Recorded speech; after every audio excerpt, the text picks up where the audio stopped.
As a boy, even I dreamed sometimes of being not a Stark of Winterfell, but a Dayne of Starfall.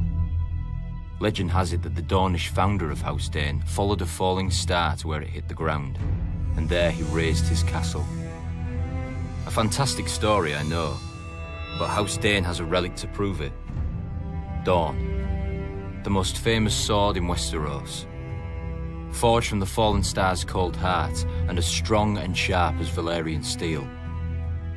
Many houses have ancestral swords passed from father to eldest son, like my own family's Ice. But Dawn doesn't pass to the Lord of House Dayne by right. To wield Dawn, a knight of their house must first be deemed worthy.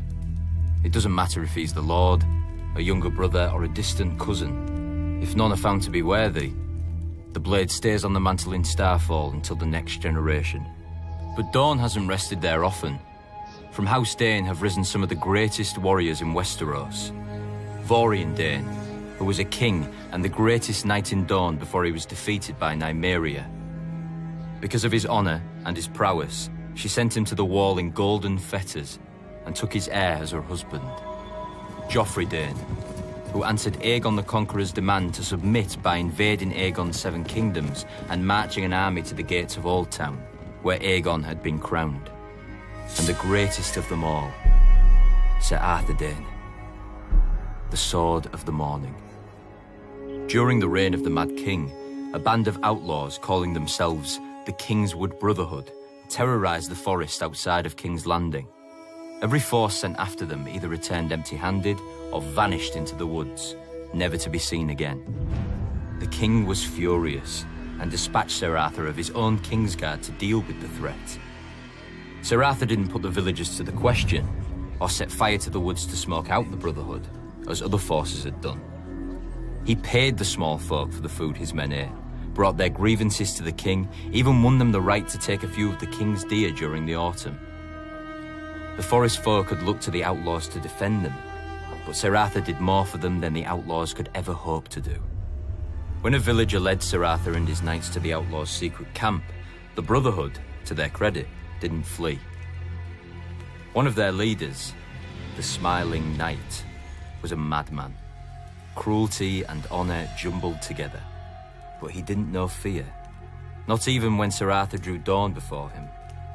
Soon the outlaw's longsword had so many notches that Sir Arthur stopped to let him fetch a new one. The robber knight chose another and then asked for Dawn. Sir Arthur replied, "Then you shall have it." The Smiling Knight never smiled again. The mad fool. Dawn is just a sword. Sir Arthur was the true steel. Strong, brave, and loyal to a fault. He would never have aided Rhaegar's abduction of my sister if his vows hadn't compelled him. And though we fought on opposite sides, I admired him. When I was younger, I wanted to be him. Every boy did. And I killed him. Not in single combat, but as he was on his knees, a dagger in his back. I'll never forget the look in his eyes. He wasn't angry or betrayed. He'd done his duty to the last, even though he found it dishonorable, and even though he knew what awaited me in that tower. Sir Arthur Dayne died the greatest knight who ever lived. After Robert's coronation, I returned Dawn to Starfall. One day, House Dayne will raise a worthy successor to Sir Arthur. Until then, Dawn gathers dust above the fire, with the dream of every boy in Westeros.